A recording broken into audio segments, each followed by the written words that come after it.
Bismillahirrahmanirrahim. Assalamualaikum warahmatullahi wabarakatuh. Alhamdulillahi rabbil alamin. Wa bihi nasta'inu ala umuri dunya waddin. Wa sallallahu ala nabiyyina Muhammadin wa ala alihi wa sahbihi ajma'in. Amma ba'd. Jamaah salat subuh yang kami hormati, kita masih akan melanjutkan pembahasan tentang syarat diterimanya taubat, di mana kita telah menerangkan tentang 3 syarat diterimanya taubat. Yang pertama adalah meninggalkan perbuatan dosa.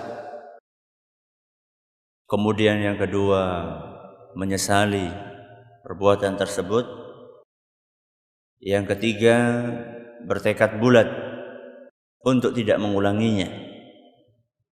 Yang terakhir, yaitu yang keempat, akan kita bahas pada pagi hari ini, yaitu membebaskan diri dari hak Bani Adam. Membebaskan diri dari hak Bani Adam.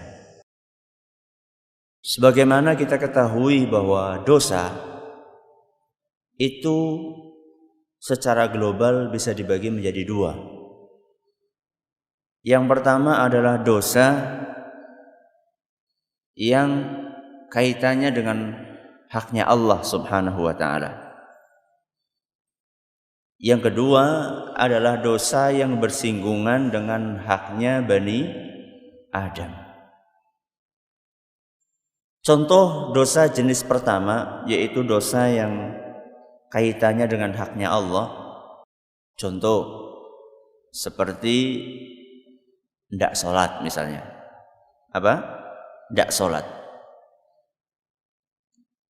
Bani Adam, orang lain, manakala kita nggak sholat, nggak dirugikan. Nggak puasa, ya. Kemudian nggak haji. Itu orang lain nggak dirugikan dengan perbuatan dosa ini. Tapi ini hubungannya dengan haknya siapa? Allah. Dosa jenis seperti ini, asal Allah sudah mengampuni, selesai masalah. Asal Allah sudah berkenan untuk mengampuni, masalahnya selesai. Dan Allah Subhanahu wa ta'ala Ghafurur Rahim. Apa Ghafurur Rahim? Maha pengampun, maha penyayang. Tawwab, maha penerima taubat. Walaupun bolak-balik, asal serius akan diterima sama Allah. Ini dosa jenis pertama. Dosa jenis kedua yang bersinggungan dengan haknya siapa? Bani Adam. Haknya Bani Adam banyak enggak? Banyak. Harta, duit, ya. Kemudian apa lagi? Ya, pinjam meminjam kembalinya ke duit lagi. Fisik, ya, fisik. Disakiti fisiknya, dipukul, dijewer, dikeplak, ditendang. Nah, itu fisik. Harta, fisik, apa malih? Kehormatan, harga diri. Contohnya apa? Ngerasani. Contohnya apa? Ngerasani. Itu menodai harga dirinya orang lain. Kalau yang kaitannya dengan harta banyak, mencuri. Apa? Mencuri hartanya orang lain. Contoh yang lainnya, korupsi. Korupsi kan mencuri juga, ya. Korupsi itu kaitannya dengan hak orang lain. Terus ngutang tapi orang gelem bayar. Rajin banget golek ngutang tapi bebek golek bayar. Dosa-dosa jenis yang kedua ini tidak akan pernah Allah Subhanahu wa ta'ala maafkan kalau yang dizolimi belum memaafkan. Kenapa? Karena itu bukan haknya Allah Subhanahu wa ta'ala. Jadi Allah mau membebaskan gimana? Itu bukan hak dia kok. Sebagaimana disebutkan oleh Imam Ibnu Abbas radhiyallahu anhuma ketika menjelaskan tentang jenis-jenis dosa. Kata beliau, di antara jenis dosa adalah dosa yang tidak akan pernah dibiarkan sama Allah sampai dimaafkan oleh orang yang dizolimi. Nah, ini ngerinya di sini. Ngerinya manusia biasanya gampang memaafkan apa angel? Saya tanya, biasanya manusia gampang apa angel? Angel. Nah, gue masalah bedanya antara manusia dengan siapa? Allah.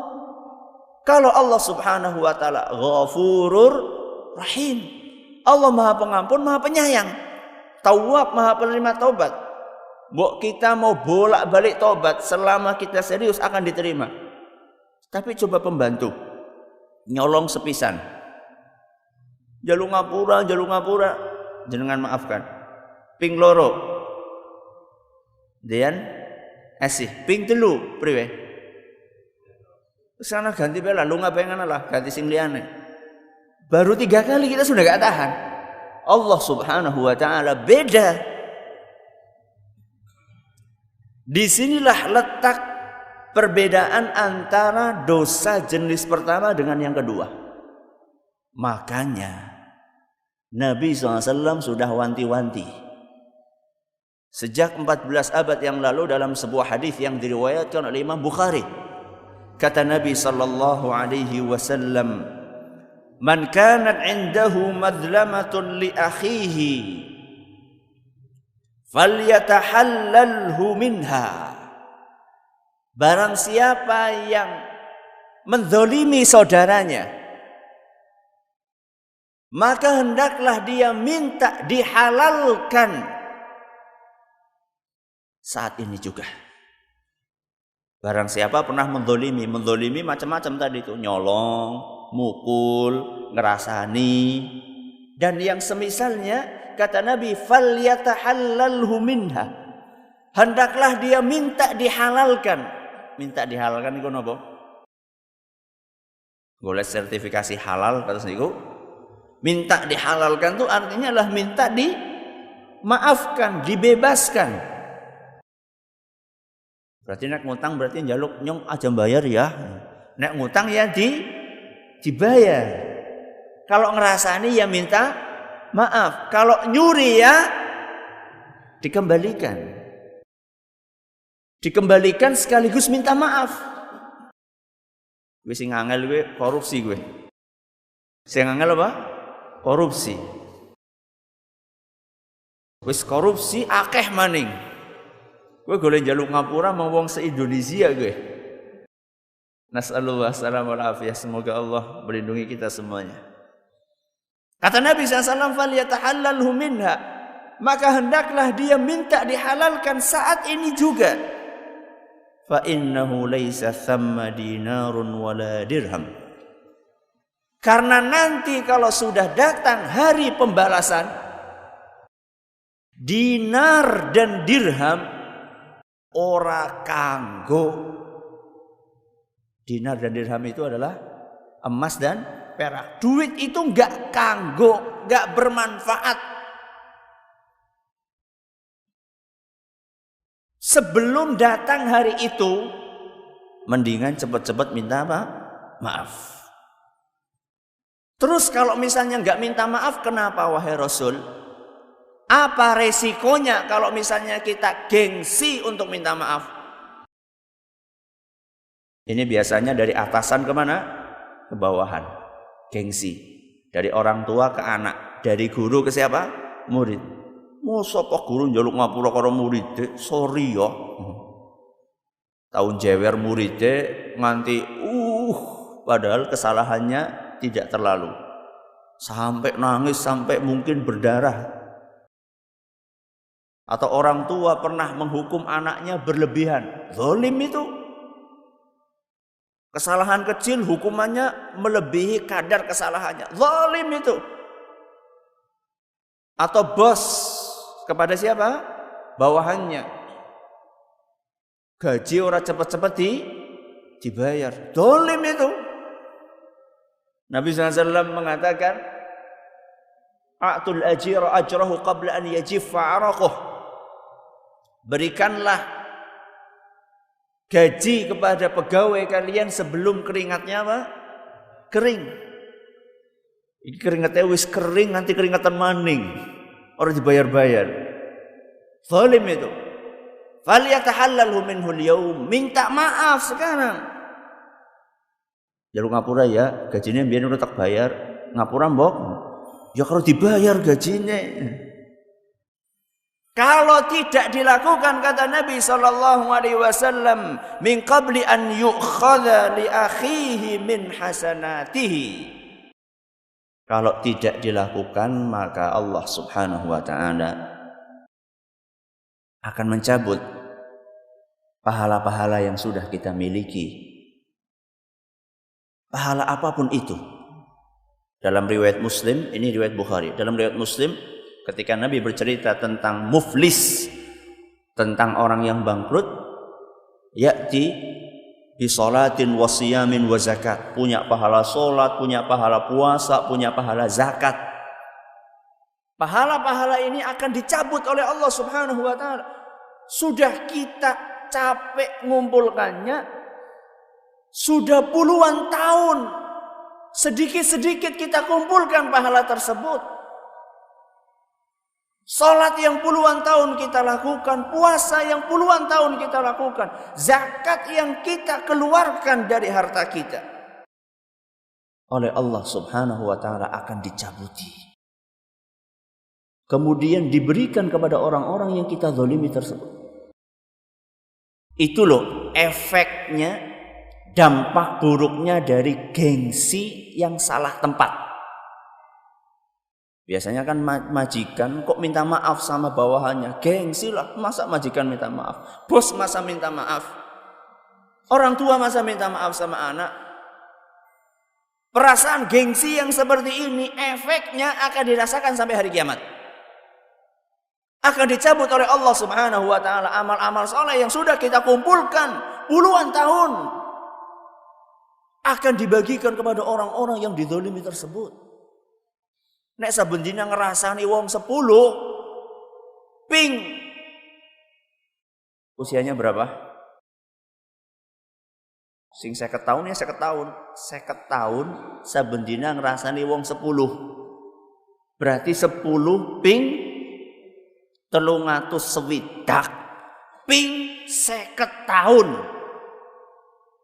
Itulah orang-orang yang nanti pada hari kiamat akan nunggu mendapatkan limpahan dan curahan pahala jenengan yang akan ditransfer kepada orang-orang yang dizalimi tersebut. Ustaz, apa cukup pahala sholatku? Sing ngantri akeh banget sih kepriwe?